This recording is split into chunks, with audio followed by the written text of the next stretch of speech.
Hello, tile friends. Welcome back to another episode of the Tile Money Podcast. Here at Tile Money, we like to say we're strengthening the tile industry. We're doing this with our business education that is designed for contractors by contractors. This education is helping tile contractors to build sustainable, profitable businesses out there. This is resulting in a stronger industry from the installer up. All right, welcome back to another show. We've got another great interview today. We've got Anthony Ritz, CTI number 1615, owner of Three Brothers Tile out of Pennsylvania. He has half a dozen employees, and he's doing a lot of great things. He does a lot of good work, and he's giving back to the community. I'm really looking forward to the interview and the discussion with him. Before I bring him on stage here, so to speak, I want to thank our sponsors. These sponsors are investing in this program Tile Money because they see the results. They see that it's helping the community. So I want to thank the National Tile Contractors Association. It's within the NTCA that you'll be able to make friends with some of the nation's most professional, profitable tile contractors around. Some of these people have been doing this for generations. The NTCA has been around since 1947, and it really can be your most valuable resource if you put it to work. You can join the NTCA or visit them today at tile-assn.com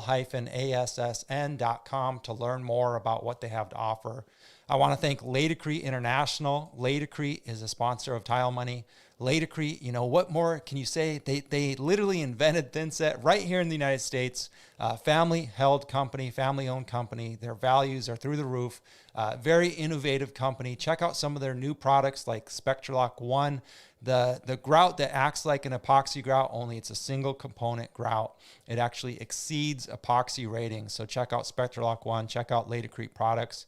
I want to thank GoBoard for being a sponsor of the podcast. GoBoard is a lightweight, waterproof tile backer board that you can use for all your projects. Comes in a variety of sizes, thicknesses, and it's from Johns Mansville. It's easy to cut with a utility knife, easy to handle, easy to install. You can build a complete shower assembly with GoBoard products, and this saves you time and earns you more money. I want to thank Happy Tile Guy. HappyTileGuy.com is where you can get your websites built for tile guys by tile guys. So if you're in the need of a new website, check out HappyTileGuy.com. All right, without further ado, let's bring on our guest for today, Anthony Ritz. Hey, What's Anthony. up? How are you, Luke? I'm doing well. How about yourself? All right, not too bad. Can't complain. That's awesome. You're a positive guy, man. I like your message. I like your Facebook page. Family first, positivity. You've got a beautiful family. Tell us about yourself. Where are you at in the world, and how long have you been in this industry? We're in a little place called Delaware County, right outside of Philadelphia in Pennsylvania. Been in the tile business for, I think myself, about 17 years.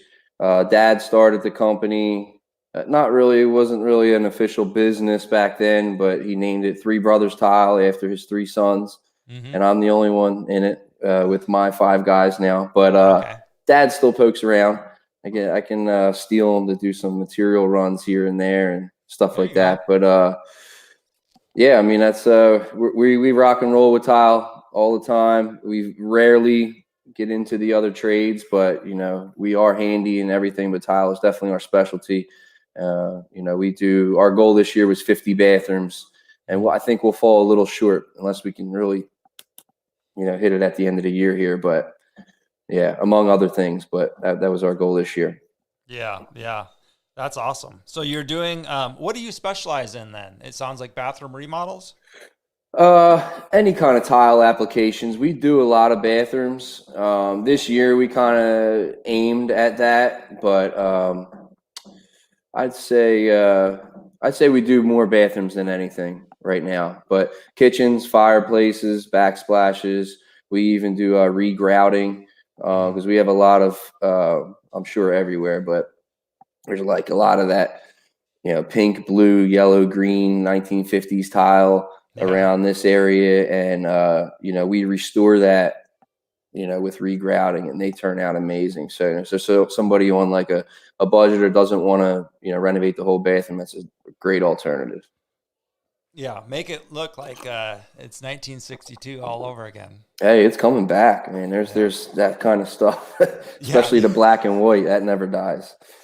yeah, exactly. It's real traditional, but you wait long enough and it comes back in style, right? Yeah, right. Keep those bell-bottom jeans, Yeah, right. Yeah, pink tile. for Well, that's sure. that's awesome, man. I bet your dad's awfully proud of you carrying on the name that he came up with, and that's pretty cool. Yeah, he is. He tells me all the time, which is awesome. It's great reassurance, Yeah, and you know, stay focused and positive. We definitely exercise those traits. yeah. Do you work for many builders? So we work for not new construction, like so Mhm. not building from the ground up, but we work for a few general contractors that do like whole house renovations for their customers, and they sub their tile work to us. Mhm. Yeah. With this 50 bathrooms goal, was that, I mean, how close did you get, and why did you stick with that number or come up with So that number? I think last year we did in the high 30s, and I brought on another guy last year, and I wanted to set the bar high. So we came up with 50. It was a good number, Yeah. and we just did a count maybe maybe about a month ago, and we were at 29. So I think, and we got Corona that we were battling there, so Yeah. that kind of held us up a little bit. But I think it had us having to do like 14 in the last quarter, which is pretty ambitious, but we'll get really close. I think we'll be around 45 or so, Yeah. Yeah. because Yeah. we It's have it on the books. Like we're booked in through December, like through November into December. So I don't know what December holds yet, but I have plenty of quotes I have to get out. It's cool. like the worst. I don't enjoy that side of the business much, but Yeah. Yeah. I hear you on that for sure. So did you have other goals too, or was that kind of one of your, benchmark goals? that was a benchmark goal as far as installing. And then I also wanted to get a second van, which Hmm. we did this year. Um, Tile related, I think that was, and then maintain our crew. And then always one of our, yearly goals is to maintain our 5-star reputation. So, Oh, you're our a 5-star whole, contractor. well, I just say that. I don't know Oh, what right. that Five means. star reputations. Gotcha. Yeah. Yeah. Sorry. So Yeah. Yeah. we, Yeah. that's definitely something that we strive for every project. And there's a lot that goes into that. And, the crew, it's always a learning process, but we're definitely on pace for that. I love customer reviews. I kind of, I like that kind of stuff. When we hear positive feedback from the customers, that really drives us. And I make sure that the guys know that kind of thing. And it's our reputation as a company, and that's what keeps us busy. Yeah.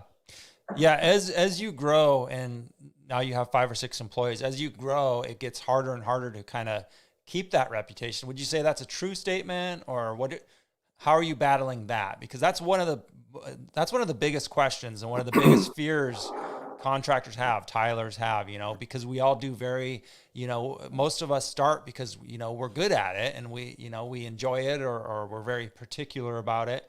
So how do you let go of that? How do you inculcate that feeling of, oh, we really need that 5-star review in all of your employees? It is a struggle at first, and I think you have to have the understanding that everyone's not going to do it exactly how you do it.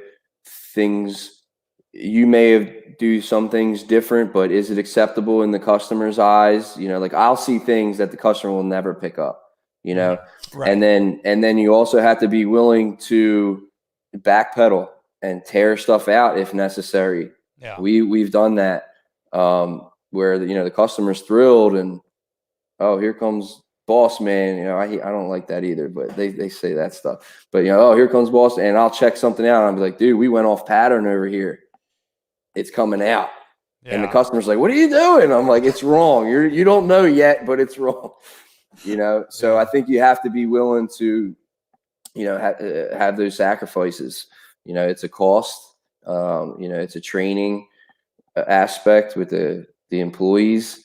And I think when they do something that maybe they questioned, should we do this or should we check in with Anthony? Screw it, let's go. And then we come and rip it out. Maybe they'll second guess next time. Like, you know what? It's not going to fly. Let's just get it done right now. And, that's a sacrifice on this side of the business that I got to be willing to take. We may rip stuff out. We may take longer on this project. We may sacrifice some materials to keep that reputation. Mm. And you're expressing to them the reason why and the thought process behind this, right? Yeah, I'm definitely like, they'll even say like I'm kind of like too chill about it. Like I don't come in like frantic, like, oh, what the hell we did? Like we got to rip this out. Like I'm more like, all right, is there a way we can get around this? Or if we got to take it out, like, hey guys, this is the mistake. This is what happened. This is something we can look, for a telltale sign prior to getting to this point. Sorry, but we got to take this out. It's not like they're getting clocked out or they're getting penalized or anything. Like their hours are still there. Mm. But hey, we got to take a couple steps back. Let's get straight again. Mm-hmm. So. Yeah, that makes a lot of sense because it's not always, sometimes we choose to move forward things. we can never do a perfect install, right? Right. We're always our own worst critic. So at some point you say, okay, it's good enough. It is next to perfect or whatever. And you know what? This isn't a deal breaker, but it's that feeling and that customer service that really earns you that 5-star review, right? Yeah, absolutely. Yeah. And so is it working, or do you see the employees that you have, developing this attitude amongst themselves and really, the tear outs are getting less or? Oh yeah. Yeah. Oh, 100%. Yeah. Okay. Like, we're real transparent between each other. Everybody knows what the goal is at the end of the day. I'm not looking for speed. We're looking for quality. The speed comes with time. Mm-hmm. And, the veteran guys have been with me for a while. They know they have to have that, take these younger guys under our wings. Everybody sing the same song. It doesn't work any other way, mm-hmm. So they definitely take to it, and they know, hey, it's not going to get mad, but he may get disappointed, mm-hmm. So like they try to avoid that. I believe, I don't think anybody purposely tries to tick me off, but, sure. And, and I'm not some kind of tyrant leader either, like I definitely had the mindset that, yeah, we're running a business. Yeah, we're making money. But like at the same time, you dedicate so much time in working, your 8 hours a day for X amount of years. Like you're spending a lot of time here. Like you have to enjoy what you're doing here. So let's learn the trade. I'm happy to share everything I know. Maybe one day you'll have your own company, or maybe I can keep Three Brothers Tile attractive enough to where you want to grow with the company. And how much do we grow? I don't know. Like we're on a steady incline, but it's stressful bringing new people in and training them this way. It takes a lot of time and energy and sacrifice, and you can't do it on a mass scale, I've found. So like I don't bring 3 new guys on. Like I would never attempt that. Mm. And I don't go out there's been a few times that I actually go and seek out new employees. Like they just kind of appear. Oh, really? Yeah. That's cool. Yeah. See, that's what's cool is because what's cool, Anthony, is everything you said. It's incredible how it's interweaving itself. You're building a company culture. You put the quality first. I was the same way. I used to tell my guys all the time, slow down. I see you're going too fast. You're making some mistakes. Slow down. I said slow down a lot, like almost every day. And these guys, when they first come on, it's like jumping in a cold bath out of a hot bath, because it's so shocking to them to hear their boss say slow down and quality first and things like that. It's just not the predominant feeling of most companies out there, I feel like. And so And so when you do that, you start to create this company culture. And then what ends up happening is things go smoother. Like you're saying, you're hoping that some of these guys will choose to make a career out of working for Three Brothers Tile instead of a pit stop, right? I mean, that's what we want. We need employees that are going to stick around, and that is exactly how you do it. And then the interesting thing that happens is all of a sudden people start seeing this and noticing this, and they're attracted to you as an employer instead of you having to go, chase them down. And I like your mindset on that. Well, it's one at a time. And that is really the only way you can scale something, is just one at a time. Then once you have that apprentice dialed in, and then you can move on to a next one. That makes a lot of sense. Absolutely. What are these? How many installers versus apprentices do you have? So everybody wants to be an installer. That's great that they strive for that. Yeah. And I think everybody at some point has installed, under the correct supervision. But I would say we have myself and two other main installers. One guy is in transition. He's doing really well. But on most jobs, he would be a second in charge there. So the helper, but everybody kind of, meshes. There's no, hey, you're the helper always, but most of our jobs have room for two people. A bathroom, we're not squeezing five guys in there. So usually it's, somebody taking the lead and somebody kind of helping out. But I would say like three main installers that are installing every day, and three guys kind of in transition. And what is that program that, let's just call it an apprenticeship program? It's one of the things that is kind of a hot topic, with me recently, and a lot of the people on the forums talk about, the lack of apprenticeships really in the industry. And I don't know about other industries, but it does seem like, over the years, and a lot of helpers, myself included, leave the nest too early before we're ready, right? And so what are you doing do you have a formal program? What do you do to apprentice somebody to? I think everyone's treated differently based on their past skills, what they display in their day-to-day, workmanship. If somebody's coming in totally green, doesn't even have a construction background, I don't even know if I would dedicate the time. Like, I would have to know ahead of time, and they'd have to be like super young, because I don't want to undo some bad habits that kind of stick around. So like, if somebody was totally fresh to construction, I would probably take a different approach, but I haven't had to do that. So everyone's had some general skills or some kind of construction background.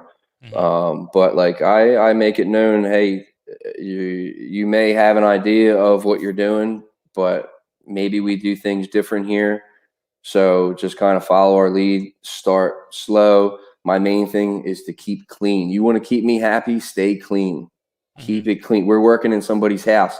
At the end of the day, especially the end of the week, I want it to look like we're not even there. Right. Like, we don't want to junk up tools everywhere and, have dust all throughout the house. And, so like if I pop in on a job site, that's one thing I'm looking for. Like, before I even make it up to the bathroom, I'm probably straightening out drop cloths in the foyer and up the steps. And I might get up there and say, hey, Rob, can you go down and, hang that plastic back up that was covering the room, or, whatever, because, we learned the hard way coming up over the years not to create more work that wasn't on the bill. Like, we're dragging trash bags across the hardwood floors. Like, yeah, pretty soon you're putting a pretty big bill to resand them. Yeah, let's not do that.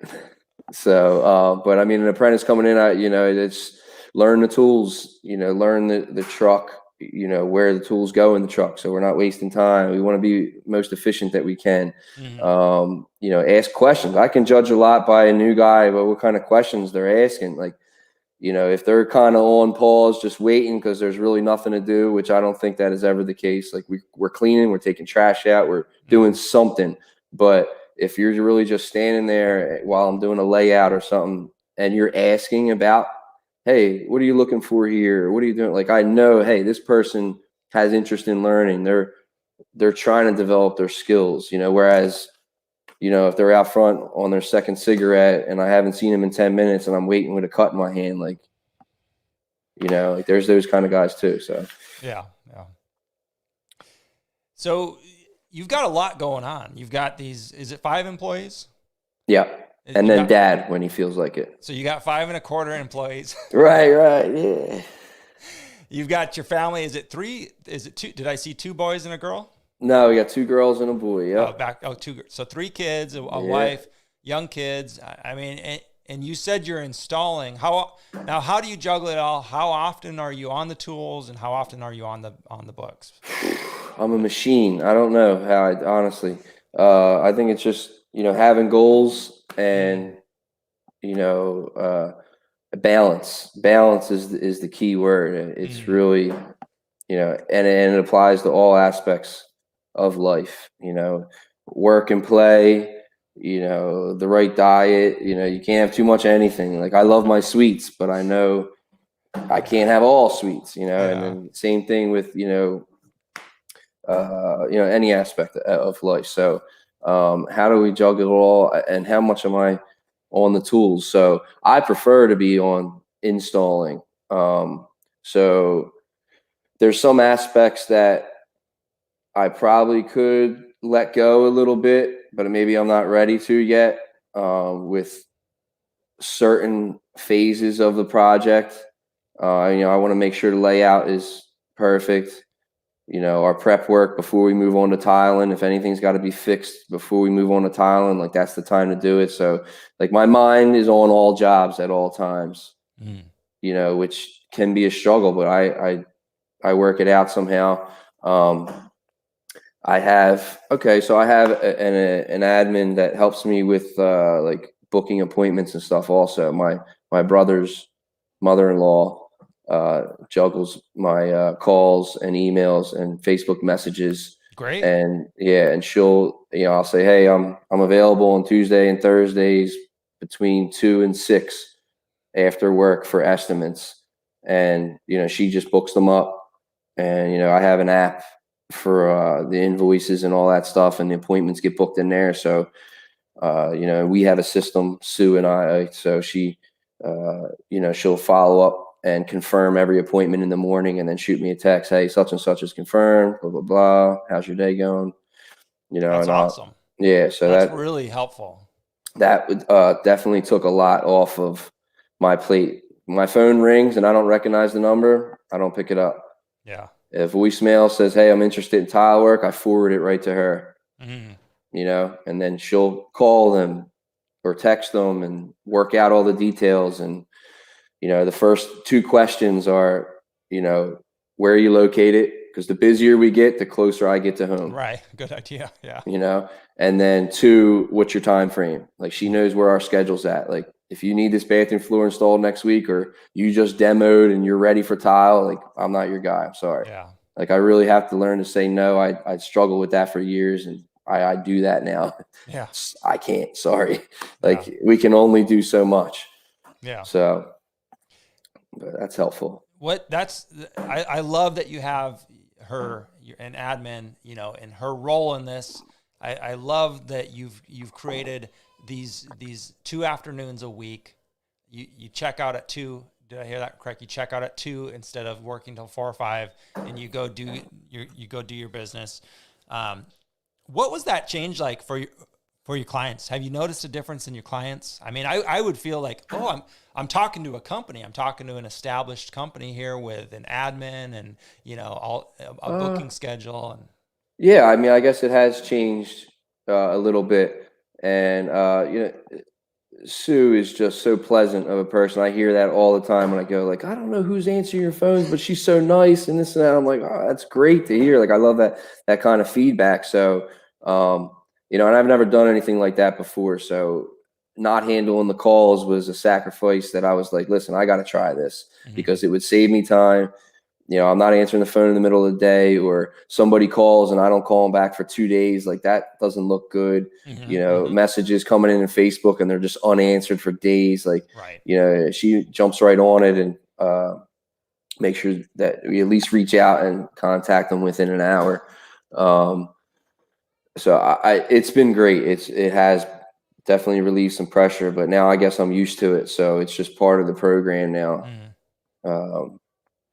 Yeah, but I would think that, where my mind was at is, wow, this must really leave an impression on the clients that are calling. And sure enough, you said it does. It really leaves an impression on their mind. I mean, obviously she's lovely to talk to and all that. I mean, you wouldn't want it the opposite way. You know what I mean? Right. You wouldn't want to hire somebody to man your phones who is just gruff and rude and short with people. So that's important. But the point is here is you were able to relieve your workload. In essence, you hired another part-time employee to handle this thing that was causing you a bit of stress, and it benefited your business. And I think that is, I just trying to, drive home that point a little bit further, because that is the definition of growth and scaling a business, is you hire people, and it's scary at first, but in the end, it should be better than the original, plan where you're wearing all the hats. Yeah. And that is, it's a tough load to carry sometimes. So, yeah. And I noticed myself dropping the ball, and I didn't want to do that because that goes back to the reputation, I just fear, or it just makes me uneasy to get any kind of feedback that's not like, oh, I called them and they never called me back. Or, they came out and did an estimate and I just never got the estimate. Like, I hear that from customers sometimes, and I even found myself in that position sometimes, right, where I'm like, crap, like, I didn't submit that estimate, or I never heard from that person, and like, that really bothers me. Yeah. Just, and so I had to find some way to combat that problem, but at the same time keep that balance, because I could work around the clock. Yeah, I definitely could, but I have to have that family time, have, time, to myself, I have to sleep, like, it's not, you can't underestimate this need of sleep, right. Especially with what we do, Yeah. So, like I told a plumber buddy of mine, he was going through some stuff, and, he's just like, I'm just so busy, and, this is, I'm dropping the ball over here, but, I can't let the work slip. And, I said, look, man, it's a balance, that word came up again, and it really is across the board. You got to say no sometimes, you just can't. Like, I know if for him, he's in an emergency business in some sense. Like, somebody, a longtime customer has an active leak, like, that's different. Sure. But, sometimes you can say no, like, we could work 24/7 and be millionaires doing what we do. There's no doubt about it. But at what sacrifice, like, am I going to lose my family over that? Like, that's not worth it to me. Right. Yeah, exactly. Yeah. I'm a big believer in the power of no, for sure. And yeah. I know I struggle myself to say no and to implement that, but I believe in it and understand why it works. We physically can't say yes to everything. Yeah. Do you have her follow up after the job's complete with the client? We have like an email thing, because we ask for a review, right, for our Facebook page and stuff, and so that's kind of like a follow in a sense. Yeah. Sure. Okay, that's awesome. And how's that working? You getting good reviews? Yeah, we have great reviews. Just trying to build up as many as we can, and some people don't follow through with that, which is fine. Like, I don't harass anybody to leave a rating, but I'll just ask for it once, or hey, like, they just say, hey, I was really pleased with this. You guys did a great job. You're so pleasant and clean, and I'm like, awesome to hear. If you wouldn't mind, just drop us a line on the page, because people look for that stuff, and, it goes a long way. Yeah. Somebody researching a company, there's options out there right now. Right. So you want to, maintain the kind of integrity in your company that people let you in their house, let you, perform tens of thousands of dollars of projects sometimes, Right. and the trust in, these GCs that sub their work to us, their reputation is on the line. So, Yeah, absolutely. goes a long way. Where do you find your best clients? Where do they find you? Recently, it's been Facebook the last couple of years. Okay. We have, a customer base that, Dad put in place years ago. And it's amazing, some of these calls that I get, and I'm just like, really? Like, yeah, your dad did this backsplash for us 15 years ago. And I still have your dad's card. And I'm like, really? Yeah. Like, that's so cool.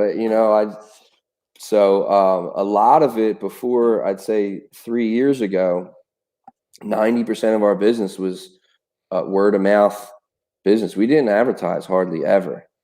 My dad would do some placemats in restaurants sometimes, Okay. but like that was like the extent of advertising. It was just word of mouth, like and that's such a good way to get business, because you basically have the job. You have that warm introduction. We got your name from a family member who we trust, or a friend who we trust, and you're in the door. So that's the best kind of work, and that is kind of how Facebook works. Because you're getting, like, somebody will make a post, hey, I'm looking for a tile setter for a bathroom, and we'll literally get tagged, That's awesome. 10 times. Yeah. And I make sure I thank everybody. Yeah. Thanks for referring us. Feel free to check out our pictures on the page. Here's my number, reach out, or I'll even go and send them a message, because I feel like that's like the one up that a lot of companies don't do. Like, they'll get tagged in there and they'll say, oh, well, I never heard from them. But, I'll take it a step further and send them a message. Hey, I was tagged in your post. If we can be of any assistance, here's our number, so. Yeah. But Facebook's been great, like social media, I guess, in general, and Instagram a little bit too. I got to get the Instagram up. I'm not on it as much as I should be. Yeah. Yeah. Well, I mean, I know how it is. If you find something that's working, like Facebook, that's where you're going to put a little more energy, and, if it's working, obviously you're not going to, abandon that to go pursue Instagram. Instagram's, a little bit different animal for sure, but it just takes time. That's cool. That's a cool story about your dad's clients sometimes, calling you. It's good you kept that number. And, that's the era, that's the generation of when people had that Rolodex. They kept every single business card. Yeah. And they, they remembered who did their work, and it really meant something, Nowadays it's like, we're just flooded with information. So, it's a completely different client mindset. And some of those jobs, literally, like, my dad has all these little corny sayings he used to have all over his truck, and, backsplash specialists say that 3 times fast, and, small tile repairs are big business, and, don't pout about it, regrout it.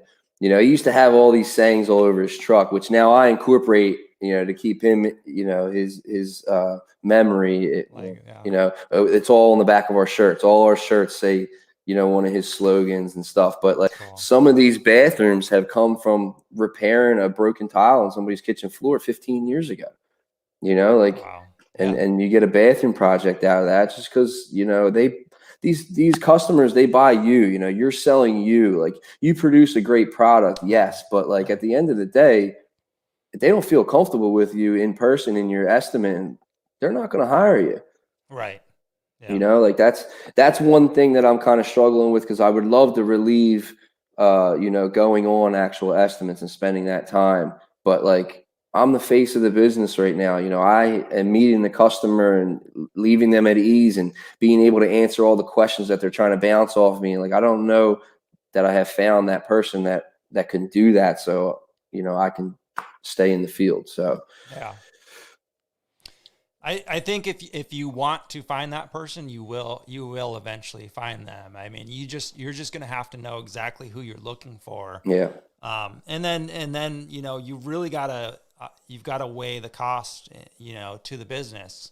At that point, I think, I tried that. I for several months, I hired someone, and it was like a salary position with incentives, commission based, Yeah. and he was in his late 50s.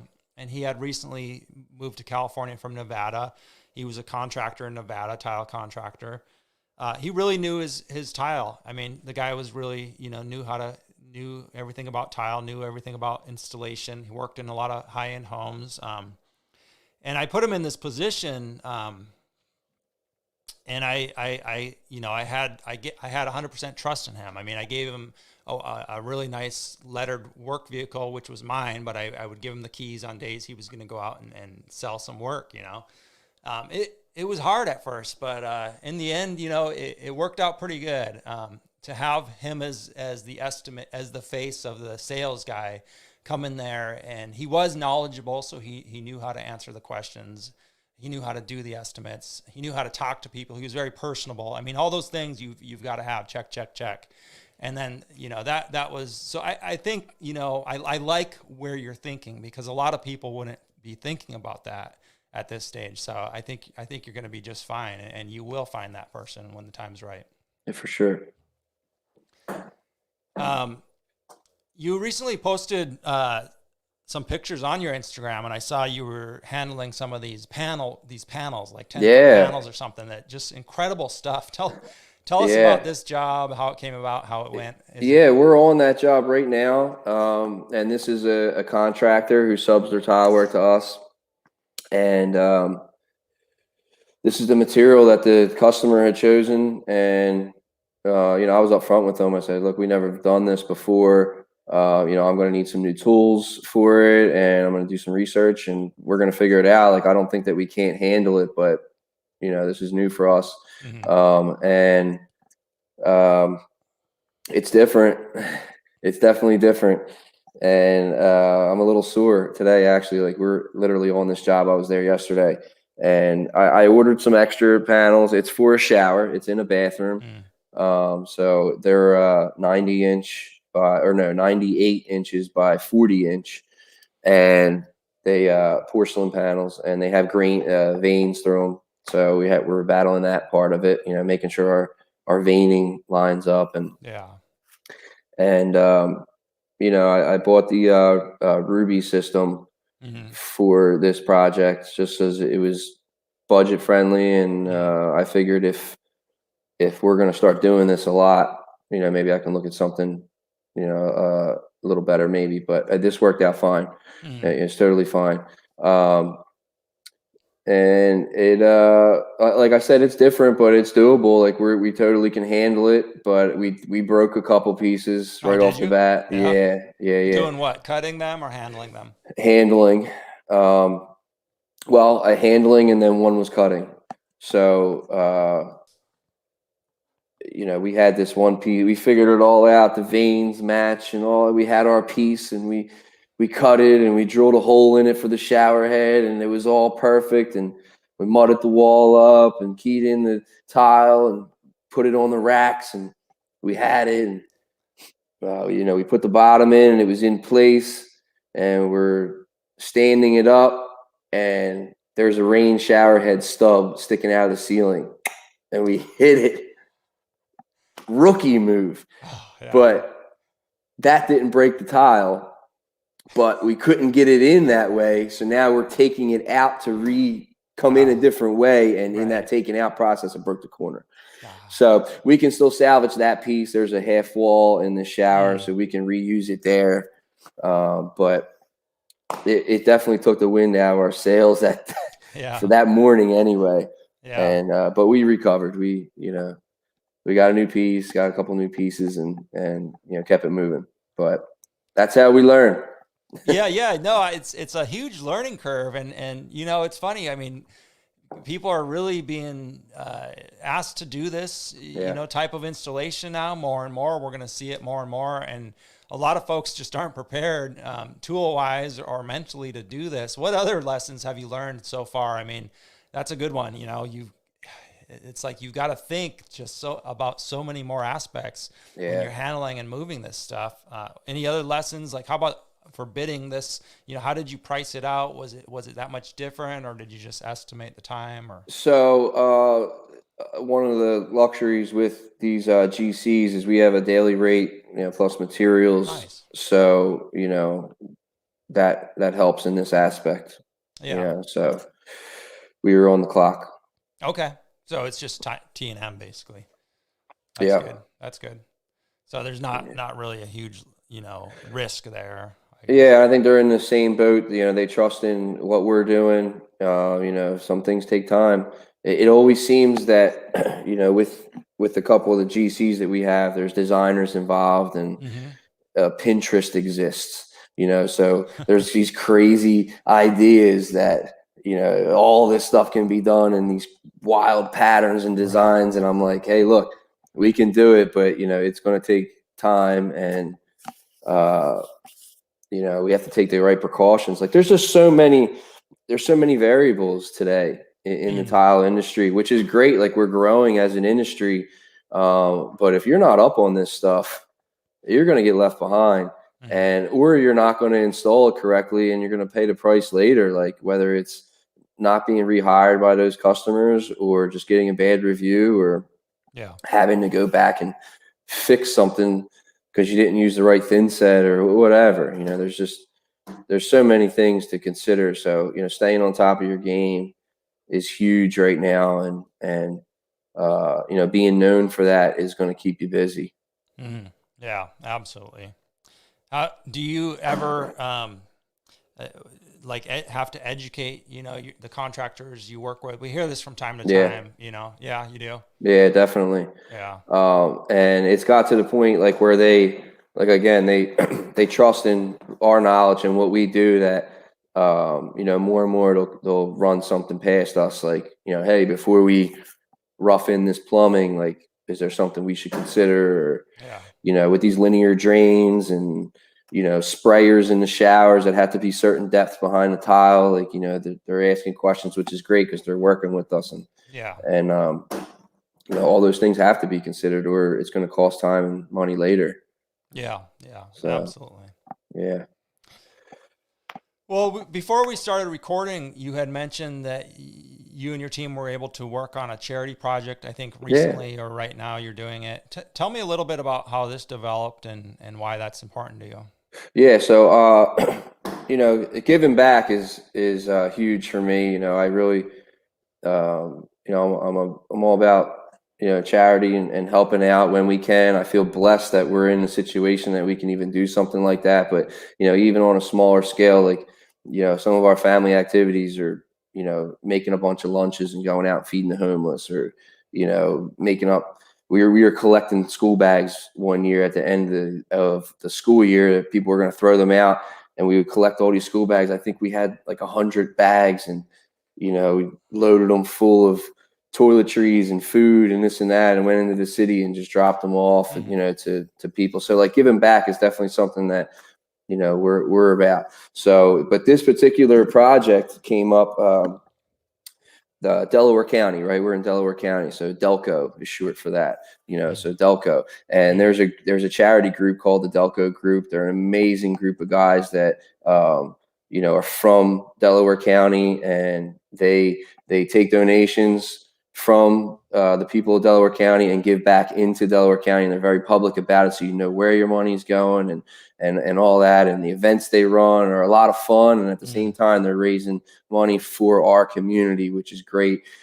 They don't particularly ever, I think this is the first time they've ever done a construction project for a family, but they get letters for all different kind of scenarios, cancer patients, and somebody that maybe lost their house to a fire, or whatever the case may be. And they consider their letters amongst their board, their staff, and they pick projects to do every year. And this project was presented to them, and it was part of their Christmas in July event that they do. And this particular story was a high school kid, athlete, getting ready to go off to college, had a pain in his leg. Long story short, it was cancerous, and they had to amputate the leg. He was set to play sports, go off to college. Now everything changed for him. He's got 5 brothers and sisters. So the house, I think he was looking forward to, living on his own on campus. Right. And now like gears have changed. Now he needs to be cared for, stay at home. Wow. So like what they were asking for in the letter was they're going to renovate their basement, and they're going to give Jack his own bathroom and a bedroom down there. And, the Delco group, called, myself and, a plumber that I work really close with, EJ Hosback Plumbing, and asked us. I don't even think he got it out. He said, hey, I got this project we're thinking about. We're like, we're in. Like, we don't know, we're in. Because we finally got a chance. Like, we support them guys in all their events and stuff, but we never had a chance to like be part of the project.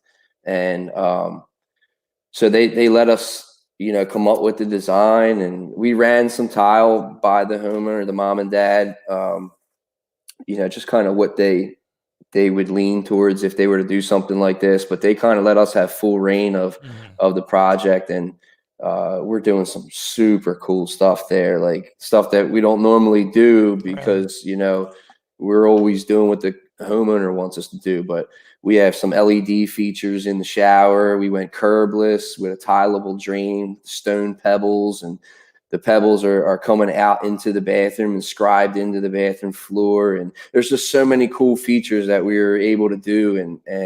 And Jack, who's the recipient of this, hasn't seen anything. Right. And so I'm looking forward to that reveal, but we're literally on it. I was there this morning.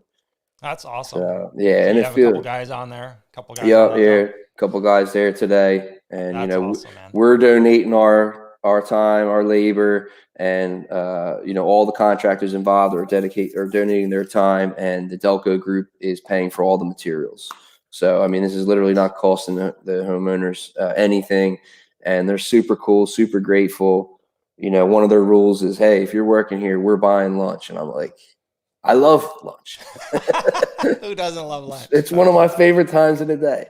So that's awesome, Anthony. Thanks for sharing, man. And I mean, this is coming out of these employees you have. They're not working for free, correct? Or are they? No. So this is coming at a cost to the business, to you. I mean, this could be seen as, oh man, that could be hard to do. But I always say this, and I love these stories, and thank you so much for sharing this. I love hearing these stories because this is what Tile Money is all about. This is the privilege that a profitable business owner gets to have, is to give back to the community in a large way, really. I mean, even if you can only do one of these projects a year, that's huge. That's making a huge difference in this gentleman's life and his family. Somebody who really needs it. It's part of that community fabric that we need to keep strong, And as contractors, we have the ability to do that. I mean, people need safe places to live, and with tragic events like this, you need, I mean, I shouldn't say tragic, but with accidents and things like that happen over the course of time, sometimes you unexpectedly, your life changes. And if a contractor can come in and help, I mean, that's incredible. Good for you guys. I appreciate it. Absolutely. Thank you. Yeah. It's awesome. It's our feel good project, And that's good. It's awesome. That's real good. What other ways, being a young business owner, I know it can be hard to, get control of your finances and to be profitable. And as a family man, what other things are you thinking about? I know you have some investments you mentioned with real estate. Do you want to share how that got started and why, or how you do that? As a youngster, we didn't exactly have everything. My parents, we had a good upbringing, but we were broke. We got by, but it definitely wasn't as easy behind closed doors. And hearing mom and dad fight over finances was the biggest thing. So like I knew I did not want to be in that position, and they didn't want to hear my advice, being young, but like I had my 2 cents. And I was honestly, I haven't even thought of this in so long, but that question kind of brought it up. But as a young kid, I don't know, I might have been 13, 14, staying up late watching TV, and I seen an infomercial of Carlton Sheets, something like that. But he's a real estate guy selling one of those packages where it teaches you how to do real estate. And I Right. saved up my money and bought this thing off of Really? an infomercial just because I was curious and I had the drive and need and want to change this path that my family was on. And I studied this thing and I got uncomfortable and got out of my comfort zone and went and asked questions and walked into real estate offices at 15 years old and just said, hey, what does it take to buy a house? And, you know, he would always give these creative financing ideas of how you can buy a house without your money and this and that. And I believed it. And it is true. You can do it.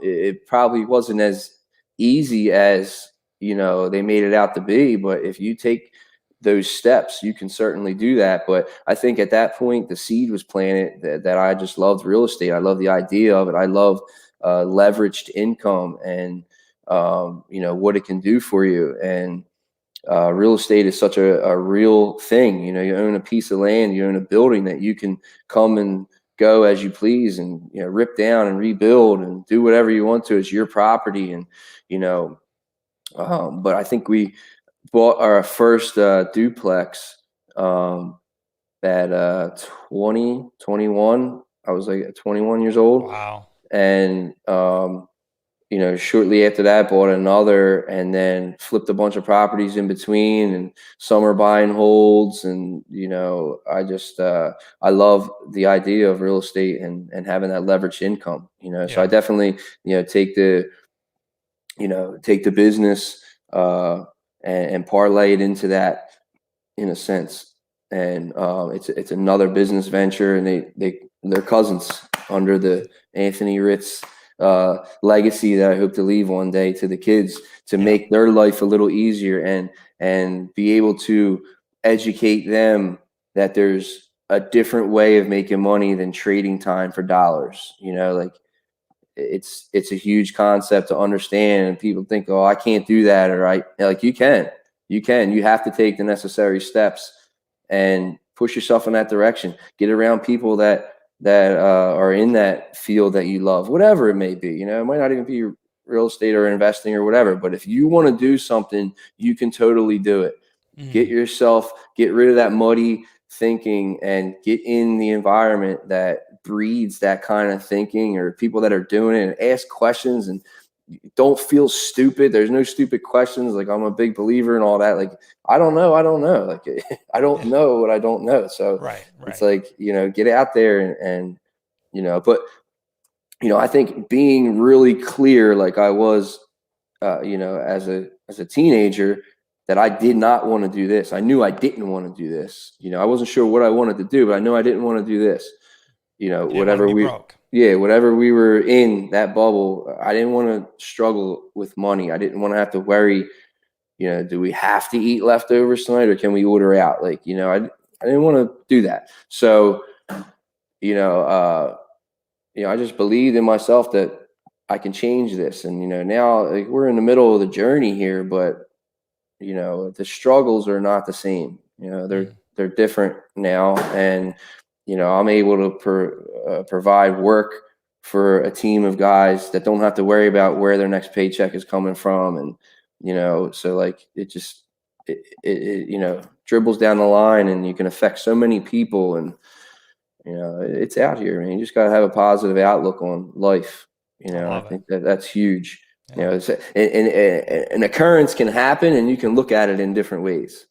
Like, there can be a car accident and, you're paralyzed, and you can look at this like, this is the end of my life, that, I'm paralyzed now. Or you can say, you know what, man, I survived that car accident, and I've seen these different type of people out there, and just having that attitude, the way you feel about something is probably more important and lasting on your life than, what actually happened. Yeah, you can change your reality. I mean, just because of the way you perceive the situation, right? Hmm. And that's what you did at 15 years old Yeah. after watching a infomercial. Can we watch that real quick? I found it. Did you? Nice. You want to watch it with me? Carl Sheets, is that what it was? Or Carl Carlton? Sheets. Yeah, Yeah. Carlton Sheets. Yeah. Yeah. That Yeah. was it, man. Let's take a peek at this thing. It's just 30 seconds. Throwback. It might not even be the one. Can you see that? Yeah. All right, let's see. I think you should be able to hear it too. That's the guy.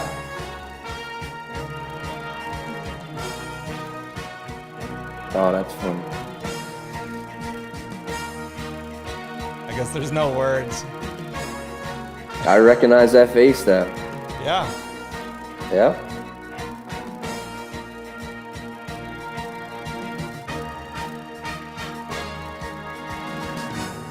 Yeah, I thought there'd be some words or something. Ah, that's cool. That's the one, though. So, Oh, yeah. He sold a whole program. I bought it. It was like $115. really? And at 15, you'd made that investment? Yeah. Dang. Yeah. That's huge because I know, and I was whoops, and I was raised, not wealthy as well. Pretty much living on government cheese type of situation, and that's a lot of cash for a 15-year-old in a house like that. That's struggles financially. Wow. Yeah, we shoveling snow. Yeah. Cutting grass. Yeah. Putting black sealer on the driveways. Stuff like that. It's just That's the always way a I hustler. started too. When I turned 14, I was living in North Dakota at the time, and I had just turned 14, or maybe it was even 13. I don't know. And there was this little office, and for some reason I knew about it, and I asked my mom, "What is that? What is that building?" Or maybe somebody in our family was working out of it. I don't know, but it's what it is. It's a temporary labor office for the community where they'll place people, men or women that are looking for temporary jobs. And so she said, well, that's where you can find work. And I was like, well, when can I go apply? And she said, on your next birthday. So that would have been either 14 or 13. And I said, oh, great. And so as on my birthday, I rode my bike up there and put in my application. And I started getting phone calls from all these, little old ladies and men who wanted me to mow their lawn or like you said, shovel their snow in the winter. And then, we had a flood that year. And so it was cleaning out basements. And so I started my own little business, just, doing whatever little like labor jobs, and that's the hustle that you get, I guess.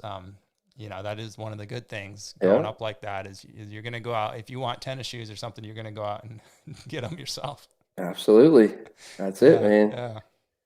That's by any means necessary. You'll figure out a way if that's something you really want. Yeah. Yeah. And look, 6 years. So 6 years after you made this $115 investment, which might as well have been, $500. I mean, if it was relatable to you and I today, it'd be $1,000 or more, right?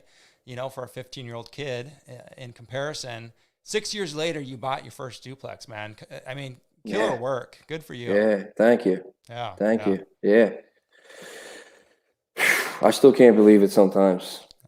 It's like, I think we just, celebrated like 14, 15 years you had this property, the first one. So, and watching that progression too, because it's hard to swallow like a 30-year mortgage, on a property like that. Like you have to have that forward thinking to where, hey, we're not getting rich tomorrow. We can buy this and develop this and maintenance over the years, but at the end of the day, you'll have a stream of income and equity in the property over time. And if you do that enough, you get to that financial freedom, which equals happiness for me. That's where, in the pursuit of happiness, that's what it's all about. Whatever makes you happy, and set your goals accordingly and what that is, and find the right vehicle. Yeah, absolutely.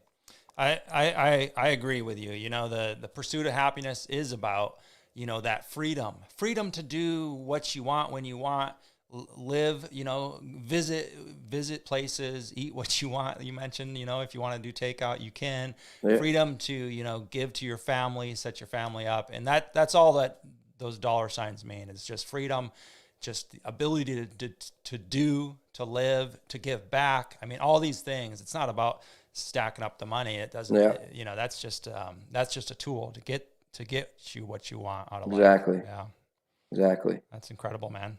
Well, listen, where are you headed? I mean, do you have a big vision for the company or your family or real estate or? Yeah, but real estate, is a big part of, reaching those final goals. I want to have 10 properties owned free and clear for retirement, with the option of, just collecting the rent or having, selling it for that bulk, whatever.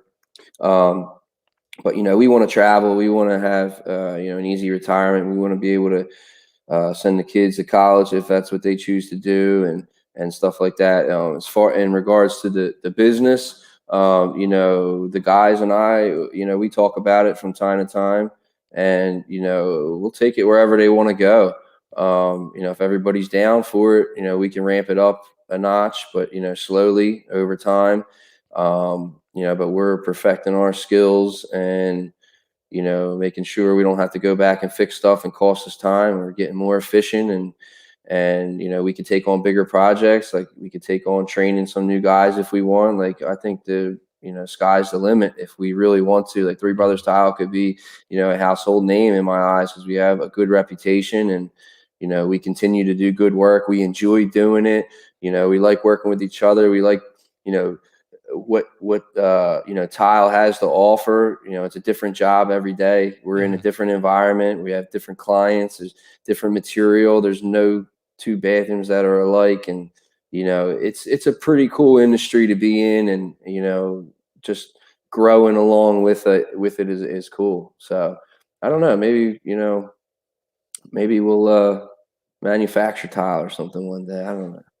You're not going to put any limits on it, but I like that your main goals in life are family focused or freedom focused or in rich life, and that's good. That's real good. So, well, I really appreciate you taking the time, Anthony. I know you're a busy man. You've spent an hour here, just over an hour with me. I really appreciate it. Yeah, If thanks people for want to having me. reach out to you, what's the best way? Probably Facebook messaging, email threebrothers.tile@yahoo. Or my cell. The business number is my cell. Text Yeah. or call. I'm available. And he's on Instagram at Three Brothers Tile. Yeah. So if anybody wants to check out, go give Anthony a follow, give the Three Brothers Tile a follow, and help him out. See some of the projects they're working on.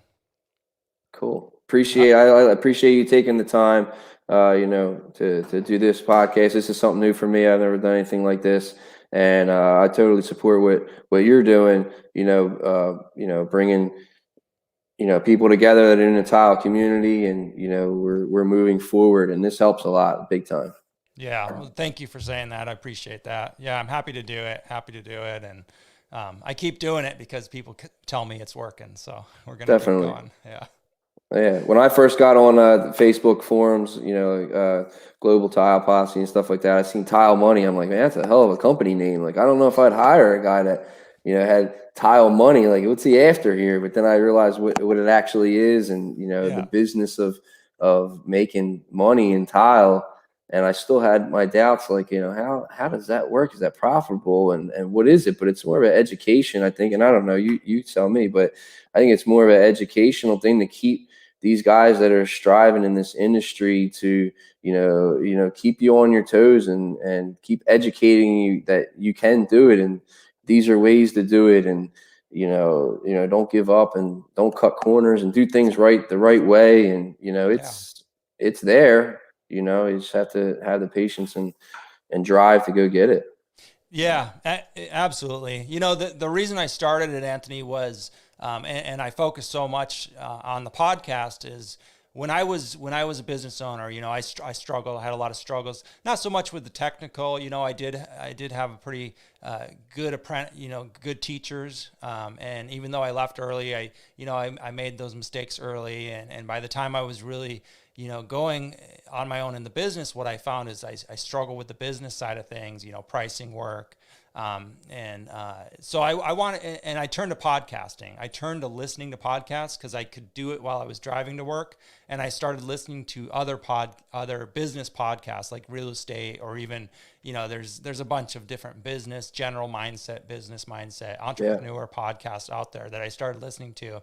And I was shocked when I couldn't find a tile podcast. So then I thought, it came to the point where I said, let me give this a try and see if there's a need for it, and see if anybody wants to listen to it. And the response I got was just so huge, and people right away started saying, "Oh, I'm learning a lot. I didn't even know I was saying anything worthwhile." And I that's why I like to interview people, because everybody has a different point of view, a different life, a little bit different view on their business, and that's really how it's growing. And our main mission here is to keep the price of tile high, keep profits high, and help companies who want to be companies like yours, a part of the community, a vital part of the community. We want to help them grow and be profitable, because I believe contractors are, the salt of the earth, the people of the community. They are the people, and we need more power. And all that is money. And without money, you're stuck. You're working 7 days a week. You're breaking your back.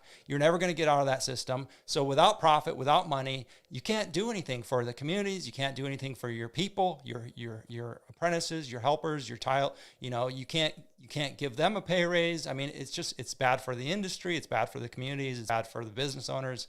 It's just bad all the way around. So that's my thing is attempt to provide easy access and free access to business education. And we're only a couple years in, so we are, we're growing too. So Absolutely. I love it. Well, I wish you much success, and I'll be following you, so. Right on. Appreciate it. Yeah. All right, Anthony, will you enjoy the rest of your day over there and the rest of your week? You too. Thanks, Luke. All right, tile friends, that was a great interview with Anthony. I really love his approach to business and life in general, and I really appreciate the fact that he's able to give back to the community that he lives and works in. That is so important. So I know you all enjoyed this interview as much as I did. Give Anthony a follow on Instagram. Stay profitable out there. If you want to support the work I am doing, you can become a Patreon member. You can find that link wherever you're listening to this or watching this, or go to my tilemoney.com website, and you can become a Patreon donor to provide some financial assistance to Tile Money to keep us moving, keep the lights on around here, and keep us growing. And we are making special content for the Patreon pledges, some extra content. So, all right, tile friends, until next week, stay profitable. I'll talk to you soon.